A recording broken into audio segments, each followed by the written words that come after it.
Hey guys, Charlie here for the second little detail video we're doing on Destiny during the beta. So what I'm going to talk about this time is the subclasses. Now as you can see, there's two openly admitted to subclasses for my Titan, Striker and Defender. There's a third one here, which I'm going to talk about in a minute, which has not been revealed, but more a theory machine a little bit during this. I'm going to talk about the implications of the skill tree. I'm not going to go into detail about every single node on the trees. I want to spoil how this system works for people. So I am, however, going to open up the Striker one so I can have some visual aids for this conversation. Alright, so obviously each subclass has four kind of game fundamental columns, three further improving columns, and one final superpowered column. And as best I can tell, given the two we've been shown so far, every subclass has these abilities. They all have a melee, they all have a super move, they all have an ability, movement, jump of some kind, and they all have three different sets of grenades. This is the identical grid from each different subclass with different upgrades and abilities for them.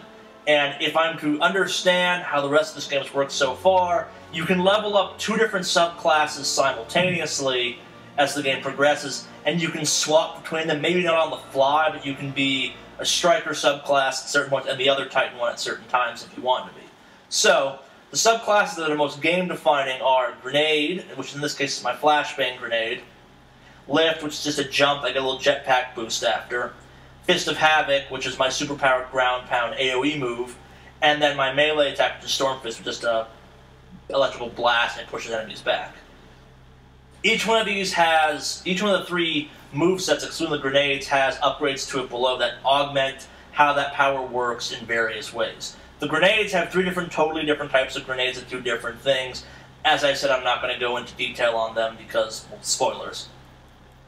And then in the next section, you have the Titan codexes, further augmentations of a certain ability you prefer like using, and more Titan codexes, which again are seem to be overall buffs to your character.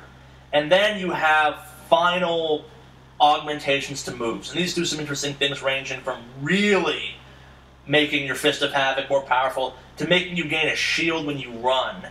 And then finally you have this very confusing lock illumination, which we're not quite sure what sealing the subclass means just yet, but my theory behind it is that you eventually say, I want this to never be changeable, because you can go back through and change which one's active at any given point as best I can do, so long as you're not going to die while doing it. You probably could do it even then if you wanted to. And I'm guessing the trade-off for illumination is a super-powered subset, like a further buff to your character while this subset is active. So, with that being said, as you can see, there are two subsets with a third option. This was mentioned at the beginning of this video. My theory is we have a third subset coming that gets unlocked later on in the game. Defender, which is the other Titan class, gets unlocked around level 5. Gets unlocked at 15. I'm guessing this one might be 30 or something. I'm not totally aware what exactly the level cap is for this game just yet. And my guess, as I understand this game so far, as I mentioned, you can swap between these. This one appears to be a much more supporting role, while this one's kind of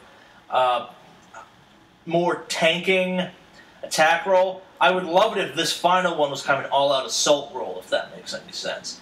And that seems to kind of be the implication I've gotten from the other characters. For instance, the Hunter has basically a stealth sniper. The second stuff that's called Unlocked is a stealth sniper one, focusing around just making the melee knife way more powerful and actually giving him stuff like invisibility. So, that's it for the subclasses. I'm going to do a couple more. I'm going to do one more video like this. It's going to be about the guns, specifically the gun attributes. So with that, see you next time.